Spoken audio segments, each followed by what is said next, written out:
Hey everyone, this is Dr. Walker. This is video 244. It's called RC Circuits Charging a Capacitor.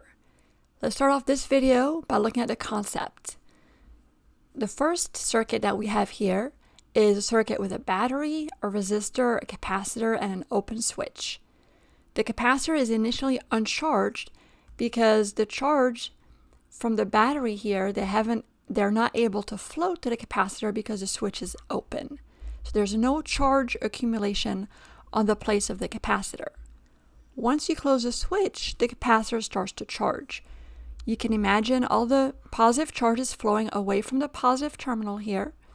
They go through the resistor and they start to accumulate on the top capacitor plates. The bottom capacitor plate will accumulate negative charges.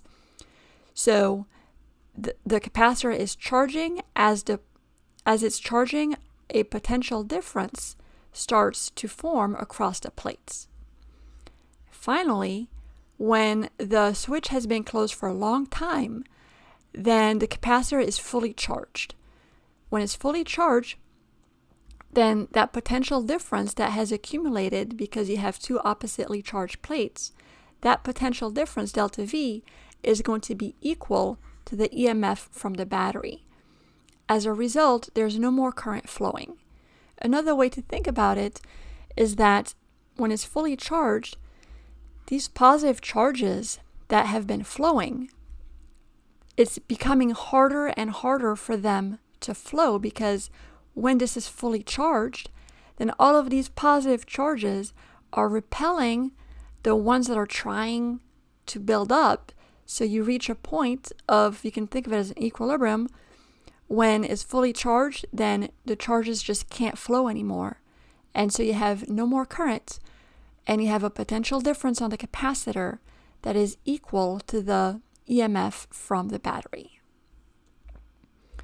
Let's look at the equations now. What we notice is that the current is going to vary with time. Go back to the picture for just a second. At the beginning, there's a lot of current, and then it becomes harder and harder for the charges to flow. There's less and less current. So the graph is a decaying exponential, just like for the discharging capacitor. You start off with a lot of current, and then over time, there's less and less current, and then it basically, we say it's equal to zero, but that's because it just gets so close to zero that it's practically zero. So we can use this current equation, current as a function of time, is equal to the initial current, which is the maximum current, times the exponential to the negative t over RC. The charge on the capacitor and the voltage on the capacitor, something different happens to those. They are increasing functions. So you have 1 minus the exponential, which kind of flips it around and makes it an increasing function. This makes sense because when you initially close the switch, the capacitor has no charge. So you want, at time is equal to 0 here, you want there to be no charge. And then the charge is able to build up quickly, but the more charge accumulates, the harder it is to build up more charge, so then the accumulation of charge is slowing down. So we have this type of exponential function for not only the charge building up, but also for the voltage building up across the capacitor. So we could pretend that this was a V here on the y-axis instead of a Q. The graph for the voltage across the capacitor looks just like the charge across the capacitor.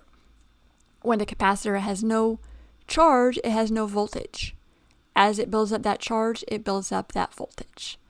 So for these equations, the initial current in the circuit is given by EMF over R.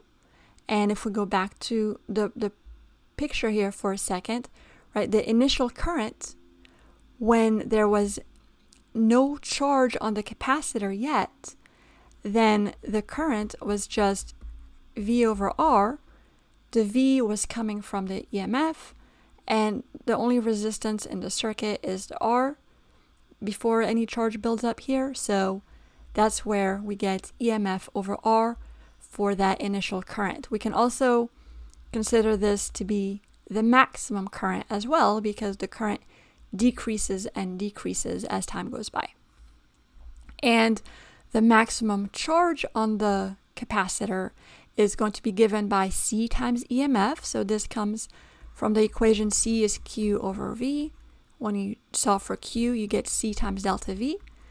But once it's fully charged, we said that the potential difference across that capacitor is the EMF from the battery. So we can use these two equations to plug into our equations that are listed here.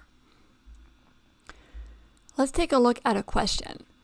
This question says the capacitor is initially uncharged. The instant the switch closes, what is the capacitor voltage? So this is a conceptual question. Try to think about it. Pause the video for a second. So visualize what happens, right? When you close the switch, that's when the capacitor is going to start to charge. But at the moment that you close that switch, you haven't had any time to charge up the capacitor yet. So at that initial moment, the charge on the capacitor is 0, which means that the voltage on the capacitor is also 0.